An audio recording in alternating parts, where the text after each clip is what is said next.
Hi மக்களே, வணக்கம். நான் தான் உங்கள் தாடி பாலாஜி பேசுகிறேன். ஒரு நிகழ்வை பற்றி கேள்விப்பட்டேன். அது எங்கே இல்லை, புதுவையில்.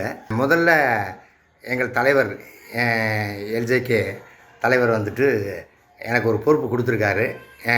அதுக்கு முதல்ல நன்றி. இன்னொரு விஷயம் என்னன்னு கேட்டிங்கன்னா, ஒருத்தர் நல்ல விஷயம் பண்ணுறாரு. இப்போ நீங்களோ நானோ ஓடுறதே சாப்பாட்டுக்காக தான், புரியுதா? அப்படி இருக்கும்போது அதையே இழிவுபடுத்துகிற மாதிரி மரியாதைக்குரிய காங்கிரஸ் எம்பி புதுவையில் அண்ணன் வைத்திலிங்க அண்ணன் ஒரு வார்த்தை சொல்லியிருக்காரு. பாவப்பட்ட சாப்பாடு அப்படின்னு சொல்லியிருக்காரு, எங்கள் தலைவர் போடுற சாப்பாடை. அதாவது அரசியலில் இவ்வளவு எக்ஸ்பீரியன்ஸான ஒருத்தர் உங்கள் வாயிலேருந்து அப்படி ஒரு வார்த்தை வரலாமா? ஓகேவா? நீங்கள் ஒரு கைண்டான ஆள் அப்படின்றது எனக்கு தெரியும். ஏன்னா நானே 2 வாட்டி உங்களை சந்திச்சிருக்கேன். அப்படி இருக்கும்போது ஒரு விஷயம், எங்கள் தலைவர் சாப்பாடு மட்டும் போடல, ஓகேங்களா? அவர் மக்களுக்கு என்ன தேவையோ களத்தில் நின்று மக்களுக்காக செஞ்சுக்கிட்டு இருக்காரு.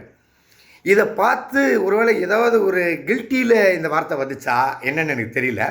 பட்டு அண்ணன் அந்த வார்த்தையை சொன்னது மிகப்பெரிய ஒரு மனவேதனையை கொடுக்குது.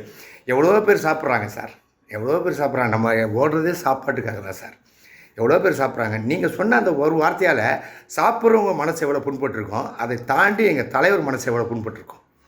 அடுத்த முறை பேசும்போது நீங்கள் சில வார்த்தைகளை இதை சொன்னால் எப்படி போய் ரீச் ஆகும், இந்த மாதிரி பேசலாமா அப்படின்னு சொல்லிட்டு உங்களுக்கு நான் சொல்லித்தர வேண்டியதில்லை. நீங்கள் ஆல்ரெடி எக்ஸ்பீரியன்ஸான ஆள். அதனால் அடுத்த வாட்டி வார்த்தையை பிரயோகிக்கும் போது நல்லபடியாக பிரயோகிங்க. வேறு எதுவும் நான் உங்கள்கிட்ட கேட்டுக்கல. இதை ஒரு ஹம்பிள் ரிக்வஸ்ட்டாக கேட்டுக்கிறேன். தேங்க்யூவா.